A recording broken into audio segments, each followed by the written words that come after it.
So hello and welcome to this portion of the assignment's audio recording, where I am going to discuss Google Expeditions as the app that I'm going to explore.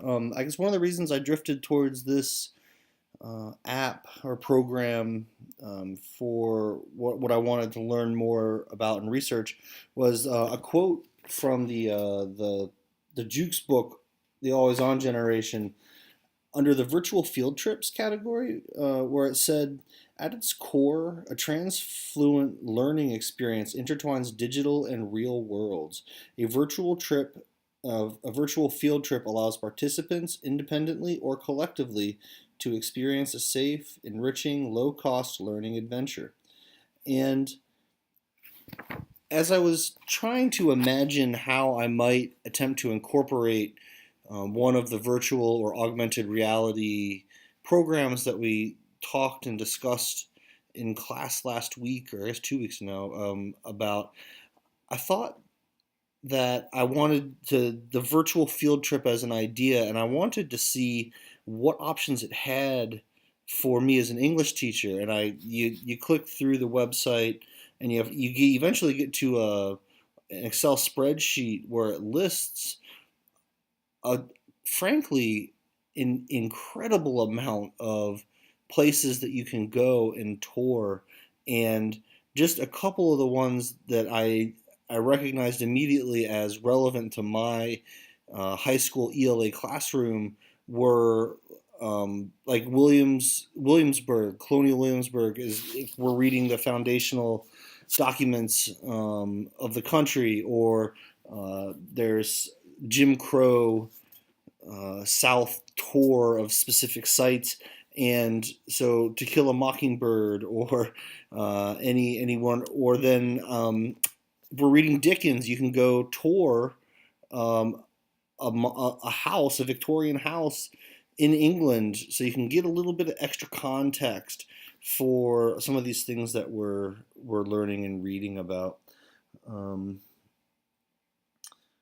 so I went immediately to I wanted to see how other teachers were using this, because I'm not really going to have access or the experience of doing too much of it on my own. So the most I could really know about these things was through the reports of other teachers. And one of my favorite articles I found was by a teacher by the name of Heidi Bernasconi, and she wrote a pretty comprehensive review of the ups and the good and the bad of, and actually that's what it was called, the good, the bad, and the instructional of VR in the classroom, off of, I guess it's called aquilaeducation.com. And she wrote a really nice pro and con list. And right off the top, the pros are, of course, you can take your students where you can't normally go. It enhances student ownership of exploration, which I thought was kind of a neat viewpoint. And then it gives students an immersive experience that is new and fun. So it's basically providing something new and exciting and shiny for students to kind of get excited about, and to serve as a means of engagement.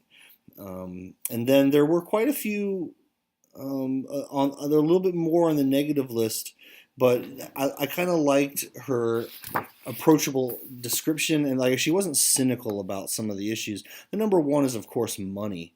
And she wrote in pretty good detail about uh, the practical upfront money you might need for this type of use in a classroom, using students' devices, trying to establish a viable route to share devices if it comes to that.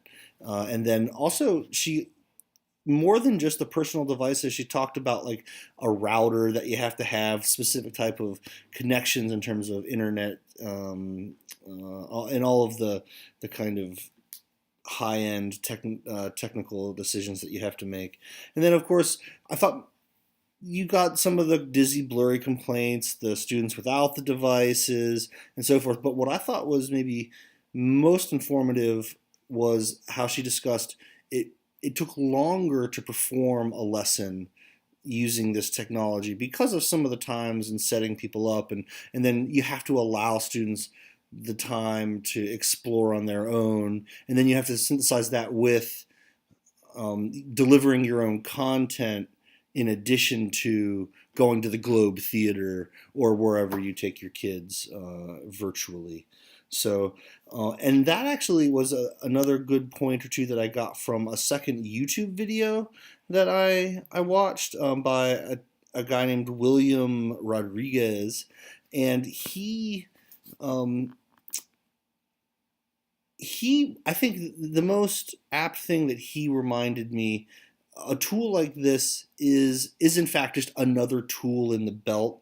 It doesn't replace the teacher, it doesn't replace the content, and he basically argued that while this is an excellent way to enhance a lesson, its success is, and he wrote, it said, it only augments, it depends on the effective use of the teacher feature, which is one of the aspects of the Google Expedition. Like, basically, what he's saying is that you still have to have your content uh, in hand, and it's got to be compelling and engaging. And if you have that, you can augment with an experience that your students can't find by any other means. Um,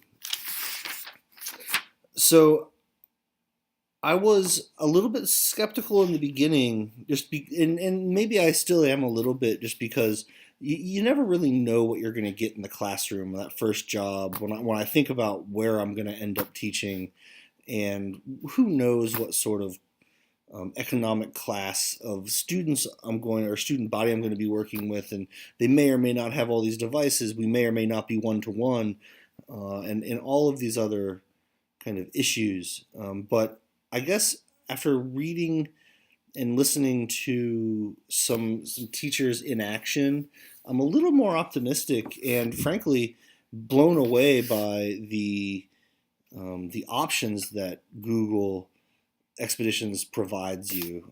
I really like the idea of going to the Globe Theater with my students. I mean, you can't discuss Shakespeare without showing it can't be a two-dimensional text. It has to be a play that existed on a stage, and you ought to be able to stand in front of that stage and visualize Romeo and Juliet or Hamlet or Macbeth.